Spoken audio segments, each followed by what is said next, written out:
할렐루야. 부활하신 주님의 은혜가 충만하시길 바랍니다.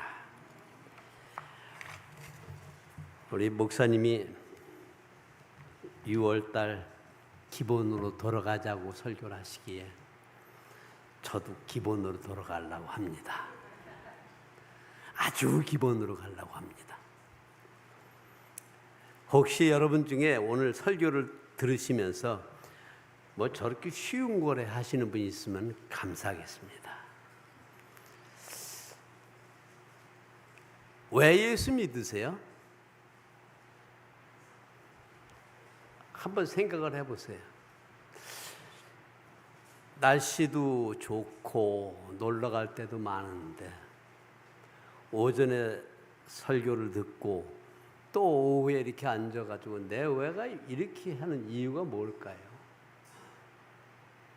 왜 하나님을 믿으세요? 우리가 세상을 살아가는 방법은 참 많잖아요.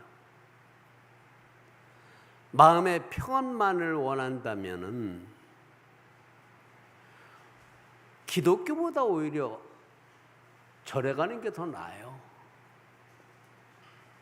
왜 교회를 다니고 하나님을 믿을까요? 건강을 위한다고 하면은 자녀의 축복이나 내 가정의 무슨 행복이나 이런 걸 원한다면은 굳이 뭐 교회 안 나와도 행복만 구한다면은 여러 가지 방법이 있을 수 있어요. 사람이 사는 행복은 뭐를 많이 가진 것보다도 이렇게 베풀 때 행복을 느끼잖아요. 그건 뭐 기독교뿐만 아니고 모든 일반적인 삶의 원리가 같은 거예요. 어떤 면에서 우리가 이렇게 예수를 믿는다는 생각하고 그냥 일반적으로 사람들이 살아가는 기본 윤리하고 너무 같이 묶여 있어요. 그렇기 때문에 우리가 교회 다니는 목적이 왜 내가 교회를 다니지 했을 때 내가 교회를 안 나가면은 한 번만 빠지면 불안하고 뭔가가 사고가 터질 것 같고 그런 마음으로 이 때문에 나오신 분도 있을 수 있어요. 그것도 은혜예요. 그런 마음 주신 것도. 그러나 진짜 왜 우리가 하나님을 믿을까? 믿는 목적이 뭘까? 내가 믿어서 뭐 할까? 이렇게 대놓고 물으면은 대답하기도 참 애매해요. 제가 만약에 어느 권사님, 집사님 불러가지고 왜 예수 믿어? 그러면 아마 대답하기가 참 머쓱할 거예요. 그래서 오늘 성경을 한번 그런 쪽으로 한번 정리했으면 합니다. 오늘 하나님이 우리에게 주신 말씀 베드로전서 1장 같이 보겠습니다. 1장 8절에서 9절까지입니다. 8절에서 9절까지 같이 읽겠습니다. 한 목소리로 시작. 예수를 너희가 보지 못하였으나 사랑하는도다.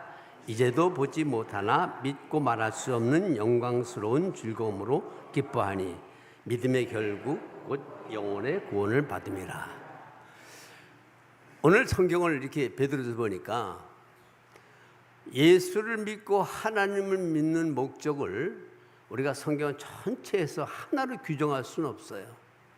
그러나 이제 베드로전서에서 이렇게 베드로께서 말씀하시는 것은 우리가 예수를 믿는 목적은 결국 맨 마지막에 얻게 되는 것이 뭐냐면은 영혼의 구원이다 그 얘기예요. 영혼의 구원. 예수를 믿는 목적이 이 땅의 삶에서 풍족하고 행복하고 건강하고 뭐 그런 것만이 목적이라고 한다면은 다른 종교와 하나도 다를 게 없어요. 우리의 예수를 믿는 궁극적인 목적은 맨 마지막에 우리의 구원 문제 때문에 그런 거예요. 만약에 이 땅에서의 삶이 풍족하고 굉장히 성공적이고 호화롭고 했다 하더라도 맨 마지막에 가가지고 영혼을 구원받지 못한다면은 그 무슨 소용이 있겠어요? 그래서 영혼의 구원을 인함이라 이렇게 나오는 거예요. 그런데 이 영혼을 구원이라는 것이 참 어려워요. 왜 어려냐면 아마 여러분들 이런 질문 받아보신 적 있나 모르겠어요. 당신 구원 받으셨습니까? 하고요. 또 이런 질문도 받아볼 수도 있어요. 오늘 밤에 당신이 죽는다면 천국 갈 자신 있습니까? 좀 원시적인 질문 같지만 오늘 제가 여러분들에게 그 질문을 한번 해볼게요. 자, 우리 눈을 감아봅시다. 제가 묻는 말에 그냥 눈 감았으니까 다 안 봐요. 체면 보지 말고 솔직하게 자기 신앙을 한번 얘기해 보시기 바랍니다. 만약에요, 오늘 밤이나 가까운 시일 또 순간적으로 사고로 내가 죽는다면 하나님 천국에 갈 수 있는 자신이 있습니까?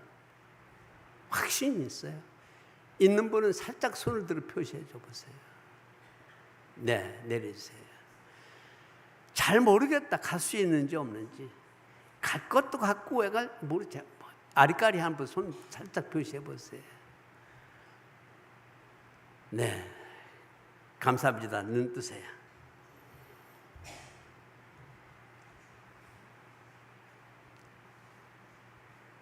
우리 교회 시니어 분들한테요, 만나는 분마다 제가 꼭 다 물어봤어요.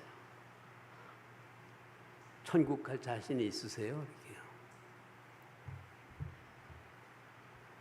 거의 확실하게 내가 예스 자신이 산 사람을 한 번도 못 봤어요. 자신 없네. 갈지 말지. 글쎄 이렇게 대답을 해요. 왜 그럴까요? 나는 오늘 여기에 앉으신 여러분들이요, 굉장히 훌륭한 분들이고 좋으신 분들이에요.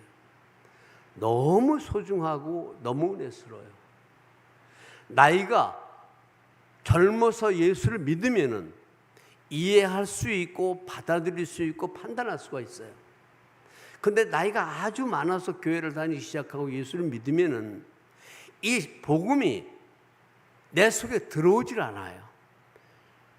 70이 넘으면은 자기 생각이 70년 사는 인생에 자기 생각이 꽉 차 있기 때문에 강단에서 목사님이 아무리 좋은 설교를 해도 자기 마음대로 판단해버려요. 천국도 마찬가지예요. 시큰 십자가를 얘기해도요, 그래도 그렇지 어떻게 가 이래버려요. 그런 게 아니요 하면서 자기 얘기해버려요. 이게 얼마나 참 우리가 젊을 때 예수 믿는 게 축복인지 몰라요. 여러분들 요새 우리 목사님이 로마서 강의하시잖아요. 제가 우리 목사님 앞에 계신데 칭찬하면 좀 낯간지럽지만 우리 목사님 설교 참 잘하세요. 여러분들 축복인지 아세요? 아이, 그 목사님 하면 좋네요. 정말이에요. 설교가 이렇게 목사님이 설교할 때 화려한 설교가 있고 재미있는 설교가 있어요. 그건 잘하는 게 아니고 성경 말씀대로 참 성경을 잘 푸시는 목사님이 잘하시는 거예요. 굉장히 깊게 말씀하시잖아요. 그런데 이런 주옥 같은 설교를 듣고 나서도 시간 듣고 천국 갈 자신이 있습니까? 하면은 대답을 못해요. 오늘 지금 방금도 제가 이렇게 물었을 때 손 번쩍 못 드시는 분 상당히 많아요. 왜 그럴까요? 왜 우리가 구원의 확신을 가져야 될까요? 왜 우리가 살았을 때 구원의 확신을 가져야 될까요? 어떤 사람도 그래요. 무슨 소리라고 해서 죽어봐야 가면 가는 거지 어떻게 살아서 천국 확신을 해요? 그런 얘기를 해요. 근데 성경은 어디를 봐도 네가 죽어서 천국 가면 가게 되는 거고 못 가면 할 수 없는 거고 이런 성경 구절 한 군데도 없어요. 우리가 이 땅에서 7, 80년의 긴 세월을 하나님 우리에게 허락하신 이유는 이 살아있는 동안에 하나님과 나와의 관계를 분명히 하라는 뜻이에요. 그 시간을 준 거예요. 우리가 믿음의 결국이라 했을 때 왜 이렇게 구원 확신해야 되느냐 하면은 죽음이라는 것이 반드시 따라오기 때문에 그래요. 히브리서 9장 27절 한번 보겠습니다. 같이 읽습니다. 시작. 한 번 죽는 것은 사람에게 정하신 것이요 그 후에는 심판이 있으리니. 안 죽는 사람이 있으면 나와봐요. 다 죽어요. 제가 100% 장담해. 예수님이 살린 사람도 죽었어요. 다 죽어, 인간은. 그런데 우리가 젊을 때는 이 죽음이 나하고 아주 관계없는 것 같이 느껴져요. 그런데 세월이 가면서 나이가 들고 이렇게 육신이 약해지고 하면은 그 죽음이 점점 다가와요. 근데 이 죽음으로 끝나는 것이 아니고 우리가 죽었을 때 죽고 나가지고 영혼이 싹 흩어져 버린다. 죽음은 끝이지 뭘 죽지 생각을 해요. 그러면 얼마나 좋겠어요. 만약에 죽음이 끝난다고 하면은 죽음으로 끝난다라면은 우리가 여기 왜 와 있어요? 뭐하러 교회 와서 이렇게 했어요? 뭐하러 찬양을 하고 기도하고 목사님 설교를 듣고 왜 그래요? 죽음으로 끝나지 않기 때문에.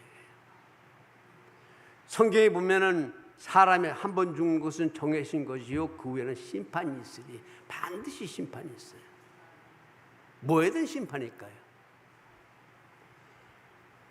하나님이 뭐에 대한 심판이, 너 이 땅에 살면서 왜 그따위로 살았어? 그거에 대한 심판일까요? 아니면은 너 내가 너에게 재산을 충분히 줘가지고 아주 부자로 만들어줬는데 이놈 자식아 교회 바친 거 후따오야 이러고 심판할까요? 뭘 심판할까요? 하나님이 우리에게 심판하는 거는요, 이 심판은 뭐냐면 죽었을 때 하나님 나라에 들어가는 세관의 검사예요. 내가 너를 쉽게 이 나라에 받아줄까 말까 검사하는 거예요. 여러분들 외국 여행 가보셨지요? 외국 여행 가면 비행기 타고 그 나라 공항에 내리면 여권 내고 입국 심사를 받아요. 그럼 거기서 세관원이 딱 보고 이 사람 그 여권이라는 번호 보고 조회해서 이 사람이 우리나라에 들어도 되는지 안 되는지 다 검사해서 패스를 해줘 버려요. 그럼 죽고 났을 때 하나님 앞에 갔을 때 어떤 심사를 받을까요? 하나님 나라에 네가 들어올 수 있는지 없는지를 심사하는 거예요. 간단해요. 그 기준이 뭘까요? 비자가. 너 하늘에 들어올 수 있는 비자가 있어 없어? 그 뭘까요? 어떤 사람 그래요. 이제 당신 오늘 밤에 죽으면 하늘나라 갈 수 있습니까? 그러니까 네 했어요. 그러면은 당신이 죽어서 하나님 문 앞에 대문에 딱 갔는데 하나님이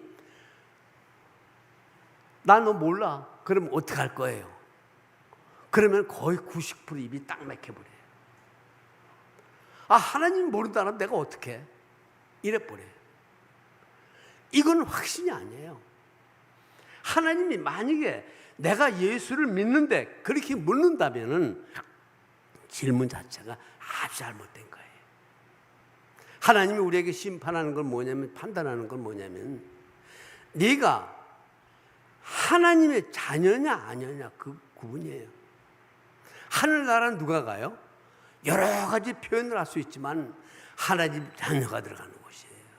내 집에는 내 자식밖에 못 들어와요. 하나님 나라에는 하나님 자녀 아닌 사람은 갈 수가 없어요. 방문도 안 돼요. 그럼 하나님 자녀가 누구냐는 거예요. 어떤 사람이 하나님 자녀냐. 내가 교회를 10년, 20년 열심히 다녔다고 하나님 자녀냐? 아니면 내가 평상시에 정말 열심히 깨끗하게 살았다고 하나님 자녀냐? 하나님 자녀의 기준이 뭘까요? 하나님 자녀는 내 마음대로 내가 하나님 자녀 하는 게 아니에요. 하나님이 너는 내 자녀다고 인정을 해줘야 돼요. 하나님이 나를 자녀 삼아줘야 돼요. 근데 그 하나님이 나를 자녀 삼아 주는 기준이 죄에서 완전히 해방된 사람이에요. 죄에서 해방된 사람. 그래서 우리가 교회에서 죄인 하는 거예요. 요새는요, 새로 나온 이 교회 처음 나온 분한테 당신이 죄인입니다 그러면 기분 되게 나빠해요. 죽음도 잘 못 얘기하죠. 죄도 잘 못 얘기해요. 그런데 우리가 이 세상에 태어난 사람 중에서 죄인 아닌 사람이 한 사람도 없어요.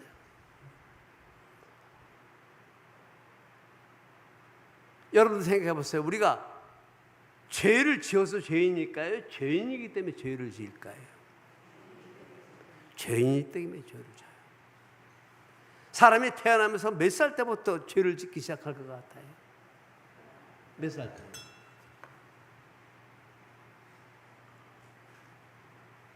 하버드대 의대에서 실험을 했어요. 아기가 낳았는데 유아가 얘가 크면서부터 나이가 어떻게 됐을 때 거짓말을 시작하나 봤어요. 몇 살 때 같아요? 6개월 됐는데 엄마는 속이더래요. 내가 어떻게 하면은 엄마가 쫓아오는 걸 얘가 아는 거예요. 그래서 배 안 고픈데도 울어버리면 엄마가 와요. 멀리 있으면. 걔가 그걸 알아요. 얘가 그걸 어디서 배웠어요? 엄마가 가르쳐줘요? 병원에서 가르쳐줘요? 이 세상에 거짓말 가르쳐주는 학교가 한 군데도 없어요. 사기치는 거 가르쳐주는데 한 군데도 없어요. 근데 자식 키우다 보면은 얘가 말 배워가지고 밖에 친구만 만나오면은 저 아빠한테 개새끼 그랬버려. 무슨 뜻인지도 모르고 욕을 배워버려. 아주 쉽게. 왜 그럴까요? 우리가 죄인이기 때문에 아예 태어날 때 죄라는 몸으로 태어나요. 그래서 뭐 하나님 거룩 이런 거 떠나가지고 우리 태어날 때 우리가 아주 죄를 그냥 속에 뿌리를 갖고 태어나는 거예요. 근성이. 그렇기 때문에 기회만 되면은 죄를 짓고 잘 뛰쳐나오는 거예요. 그래서 다윗이 죄를 짓고 뭐라고 그랬냐면 시편 51편 한번 보겠습니다. 5절이요. 같이 입니다. 시작. 내가 죄악 중에 출생하였으며 어머니가 나를 죄 중에 잉태하였나이다.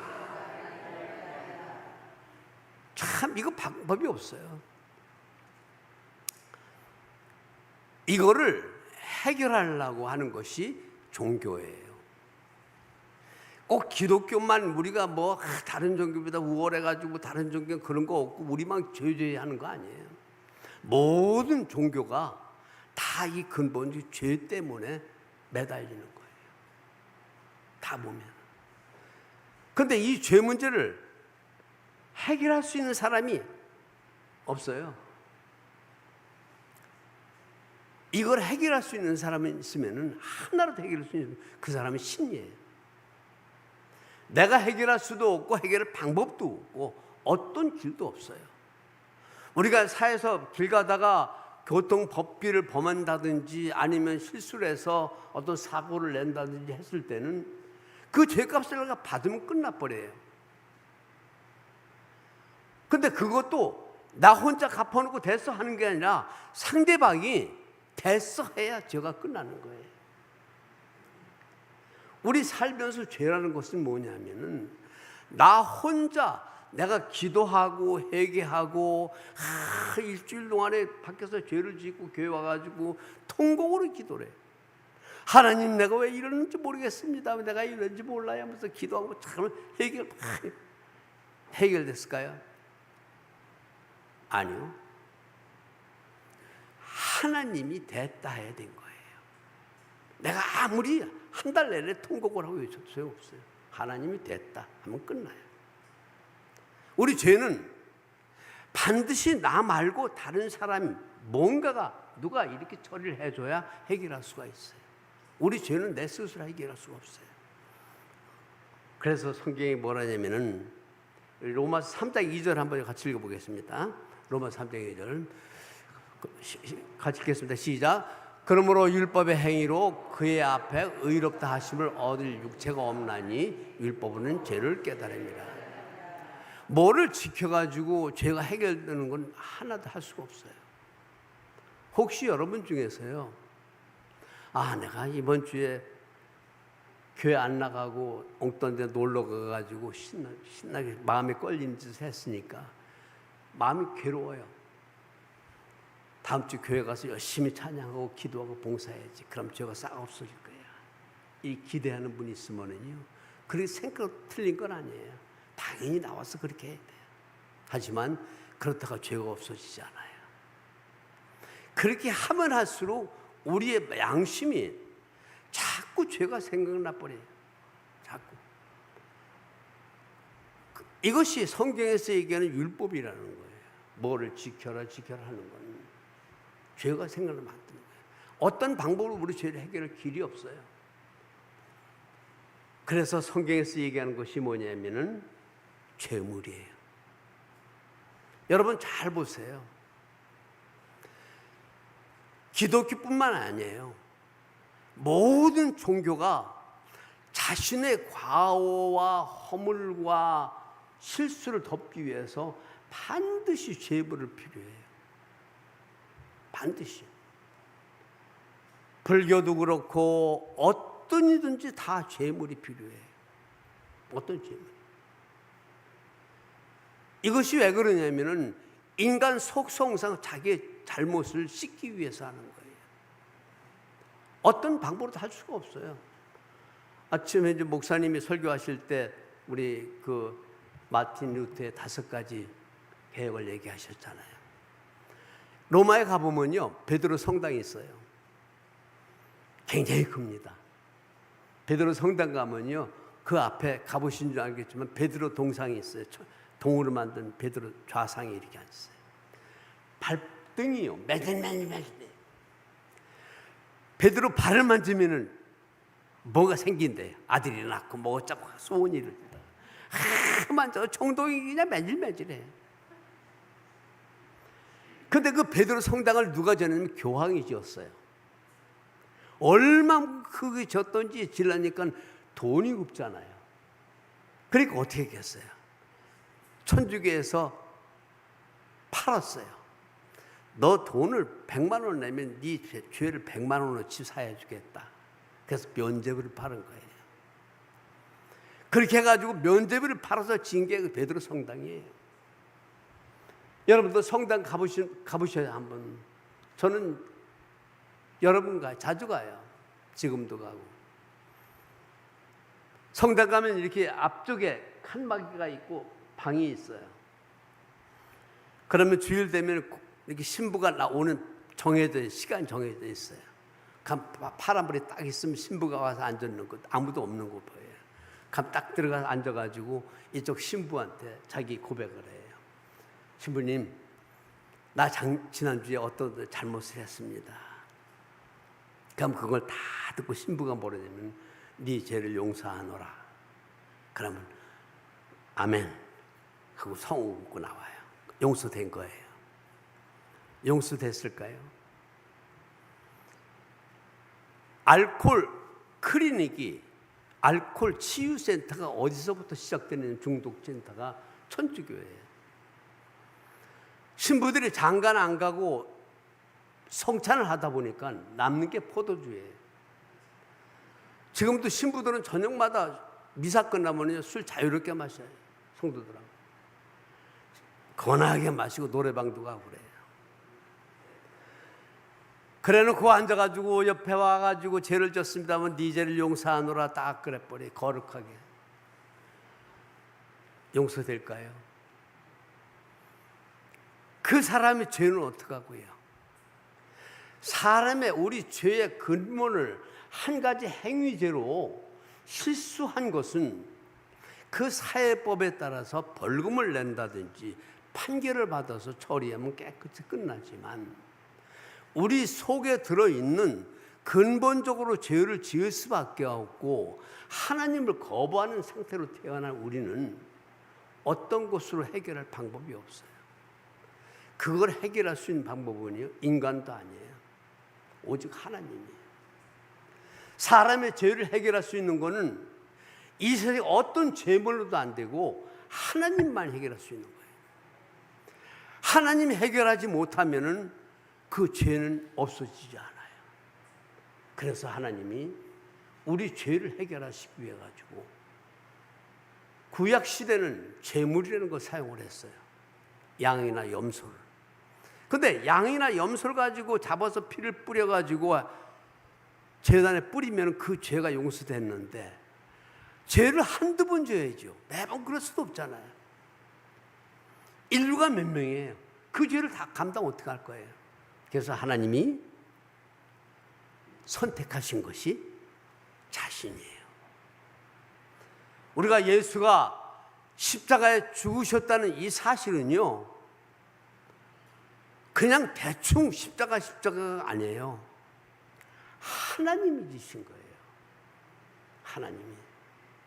하나님이 인간으로 이 땅에 오셔서 내 대신 내가 져야 할 죄값을 당신이 십자가 위에서 죽으심으로 지신 거예요.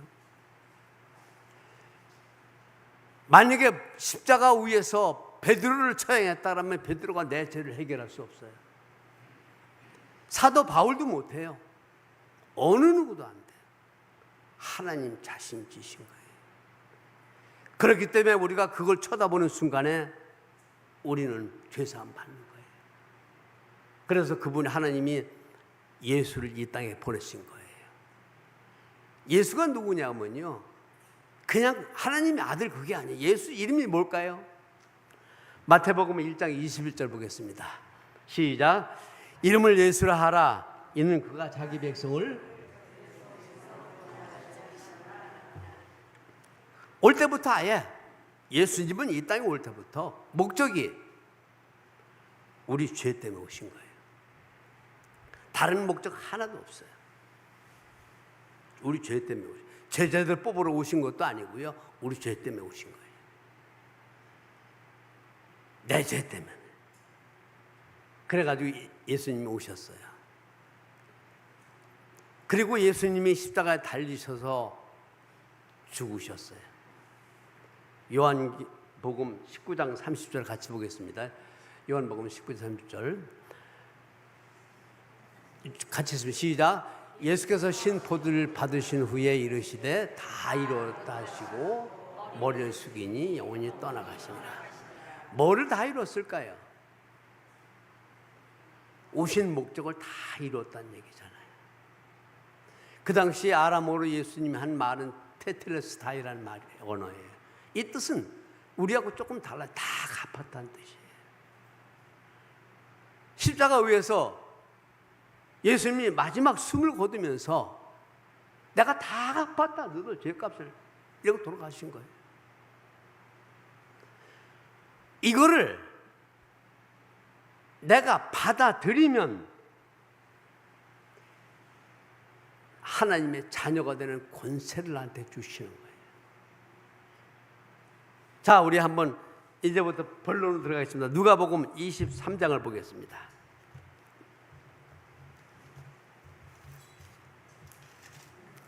우리가 잘 아는 이야기죠. 39절부터 43절까지 한 절씩 같이 읽겠습니다.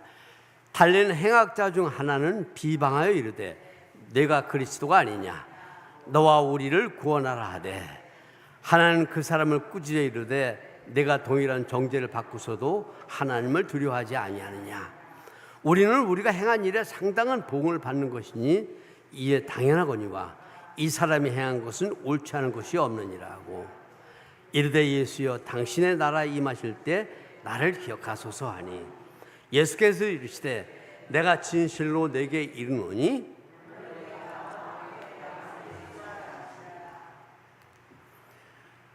예수님이 이제 십자가에 달리세요. 사람들이 많이 왔어요. 백성들이. 생각을 해보세요. 그 당시에 이스라엘에서 예수님은 굉장한 이슈 메이커였어요. 죽은 사람도 살리고 눈먼 자를 눈뜨게 하고 문둥병자를 고치고 5,000명을 먹이고 태어나면서부터 안질병을 일으켜 세우고 이스라엘 전체 소문이 쫙 퍼졌어요. 예루살렘 들어가시니까 호산나 하면서 수많은 무리가 따라왔어요. 지금 만약에 21세기에 서울 대한민국에서 이런 사람이 한 명만, 한두 건만 한다 하면은 난리 날 거예요. 그 당시에 그랬어요. 근데 이 사람이 십자가 달려 죽는다는 거예요. 사람들 다 구경 왔어요. 웬일이야 하고. 여러분들 2000년 골고다 언덕으로 가시기 바랍니다. 여러분들 다 백성들이 왔어요. 십자가 달렸어요. 관중들이 어떻게 볼까요? 지금은 우리는 성경 말씀에서 보니까 그냥 맹숭맹숭하지만 그 당시로 돌아간다 하면은 내가 정말로 하나님의 아들이라고 믿던 사람이, 그만한 능력이 있다고 믿는 사람이 하나님 같다, 그런 분이 십자가 달려 죽는 거예요. 근데 달렸는데 옆에서 관리들이 뭐라 하느냐면은 군인들하고, 야, 네가 하나님의 아들이라며, 너 죽은 사람 살렸잖아, 내려와봐, 정말 내가 믿을게. 그 소리 안 하겠어요? 자칭 하나님의 아들이라고 했고 많은 사람이 그렇게 믿었던 사람이 십자가 달려 죽는데 아무 말도 못하고 그냥 죽어버리면은 내가 그동안 믿고 따라다녔던 걸 뭐가 되는 거예요? 당연히 항의하잖아요. 정말 하나님 아들 내려와라, 스스로 구원해봐라. 다 백성이 들었어요. 옆에 두 강도가 달렸어요. 행악자예요. 아주 사람도 많이 죽이고 나쁜 사람 같아요. 옆에 있는 사람도 예수한테 그러는, 네가 그리스도가 아니냐, 내려와서 너도 구하는 우리를 구원해봐라, 난리쳤어요.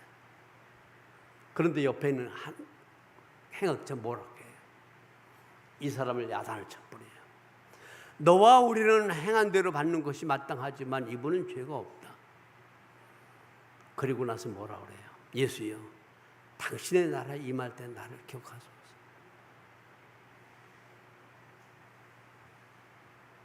예수님 대답이 뭐예요? 생각해 볼게.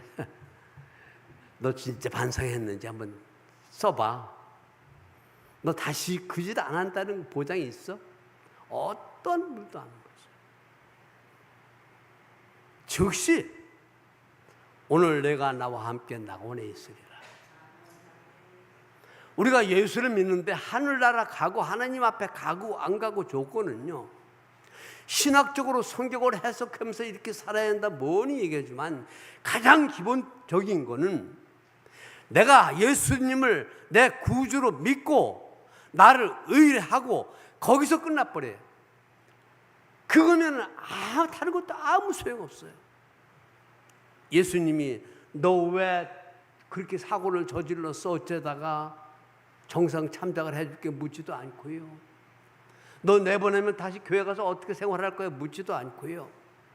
다 안 물었어요. 왜 안 물었을까요? 우리 인간 사회에서 사는 이 삶 속에 일어나는 것은 우리가 어떤 공로를 세워도 하나님한테는 하나도 이득이 안 되고 하나님을 감동시킬 수가 없어요. 우리 한국 사람들은 이 불교 문화적 습관을 갖고 있기 때문에 지성이면 감천이라는 것을 사상하고 있어요. 그러니까 교회도 열심히 다니면은 하나님이 감동 먹을 줄 알아요. 그래서 옛날에는 산기도 가면 하룻밤에 소나무 하나를 뽑고 따라주면 주야. 그래도 우리 교회는 주여를 크게 안 해서 가끔 자주 안 해서 좋아요. 하나님 귀 먹은 거 아니에요. 주야 외친다고 하나님 들어주지 않아요. 내가 목이 쉰다고 하나님 감동되는 거 아니에요. 내 속에서 당신에게 내 모든 것을 맡깁니다. 속에서 나오는 것. 하나님은, 예수님은 죄가 없는 분인데 대신 죽은 걸 합니다. 하나님, 예수님은 나의 구주십니다. 내 영혼을 맡깁니다. 예수님은 다른 거 하나도 보지 않아요. 이것이 성경이에요. 그런데 왜 우리가 이제 왜 어떤 때는 구원을 받은 것 같기도 하고 갈 수 있는 것 같기도 하고 어떤 때는 못 갈 것 같기도 할까요? 왜 오락가락할까요? 교회 와서 신나게 기도하고 말씀의 은혜 충만하고 하면은 내가 지금 죽어도 천국 갈 것 같은데 어떤 때 집에 들어서 가만히 생각하면 정말 내가 갈 수 있을까? 자신이 없고 불안할 때도 있어요. 그게 현실이에요. 왜 그럴까요? 구원의 확신의 근거를 말씀에 두지 않고 하나님에 있는 게 아니라 자기한테 있는 걸로 생각하기 때문에, 내가 예수님이 십자가에 달리고 내 대신 속죄하시기 위해 대속물로 죽으신 것을 내가 믿었기 때문에 하나님이 나를 자녀 삼아 주신 걸로 생각을 하기 때문에, 내 믿음의 근거로 생각을 하기 때문에 내가 신앙이 충만할 때는 천국 갈 수 있는 확신도 들다가 내 삶이 흐트러지면은 내가 이게 뭐야, 갈 수 있을까 하고 흔들리고 하는 거예요. 자기 근거에 두기 때문에. 우리가 가장 빠지는 이 함정 중에 하나가 신앙의 근거를, 믿음의 근거를 자기 기준으로 삼는 거예요. 내 믿음 좋다, 누구 믿음 참 좋아, 그 믿음이 좋다는 그 믿음의 근거를 어디다 두냐면 대개다가 자기 아니면 사람에게 둬요. 그 자기에게 둔 믿음의 근거는요, 수없이 흔들리고 고난이 오고 고통이 오면은요 다 잊어버려요. 저희 장모님이요 13살 때 전주에서 선교사님을 만났어요. 그래가지고 선교사님이 보낸 학교 가서 선교사님하고 살면서 공부하고 선교사님한테 글도 배우고 성경을 배우고, 그리고 전도사님 따라서 복음을 전하러 다니기도 하고 수없이 그렇게 살았었어요. 그래서 교회에서 아예 그냥 사찰 집사님 같이 사셨어요. 교회만 살았어요. 제가 결혼하려고 하니까 우리 장모님이 저한테 뭘 물으시냐면요, 자네 구원 받았나? 그래요. 저보고요. 그래서 용감하게 네 그랬지요. 난 장모님도 구원 받은 줄 알았어. 나중에 세월이 지나고 장모님이 요양본에 계신데 이제 제가 보니까 이제 얼마 안 남으셨어요. 그래서 장모님한테 물었어요. 장모님 천국 갈 자신 있으세요? 오늘 죽으면? 가면 좋지. 억장이 무너졌어요. 왜 그렇게 생각을 하세요? 물었어요. 내가 이 모양이 지금 교회도 못 가고 기도도 못 하고 자녀 아무것도 못 하는데 갈 수 있겠나? 믿음의 근거를, 구원의 근거를 내 삶의 근거에 대해서 그걸로 확정한다면 하나님 앞에 갈 수 있는 사람 아무도 없어요. 우리가 구원의 확신이 있습니까? 네 하는 근거는 내가 아니라 예수님이에요. 그분이 나와 여러분이 한 번도 요청한 적도 없어요. 알지도 못했어요. 2000년 전에 하나님께서 예수님을 보내서 우리 죄를 다 속죄하셨어요. 내가 믿고 안 믿고, 내가 시인하고 안 하고 아무 상관도 없어요. 하나님 해놓으셨어요. 여기에 근거해서 나는 갈 수 있습니다 했을 때 확신이 흔들리지 않아요. 이것이 우리 믿음이 되는 거예요. 그래서 로마서 10장 9절에서 10절 보겠습니다. 로마서 같이 시작. 내가 만일 내 입으로 예수를 주로 시인하며 또 하나님께서 그를 죽은 자 가운데서 살리신 것을 내 마음에 믿으면 구원을 받으리라. 사람이 마음으로 믿어 의에 이르고 입으로 신하여 구원에 이르니라. 우리가 할 거는 이거 하나예요. 간단해요. 강도같이 나는 죄인입니다. 예수님이 내 대신 죄를 짊어지셨음을 믿습니다. 내 구주로 받아들입니다. 내 인생을 맡깁니다. 이것만 되면은 그 다음에 역사는 하나님께서 하세요. 하나님 내 속에 들어오시고 나를 움직여 나가세요. 그리고 평생 동안 내게 주어진 시간이 얼마 될지 모르지만 그 시간 동안에 여러 가지 일을 겪게 하시면서 결국에는 내 입에서 정말 하나님 감사합니다, 이 고백을 듣게 하시는 거예요. 그게 성경에 나오는 거예요. 우리 로마서 8장 38절에서 39절을 같이 읽겠습니다. 시작. 내가 확신하노니 사망이나 생명이나 천사들이나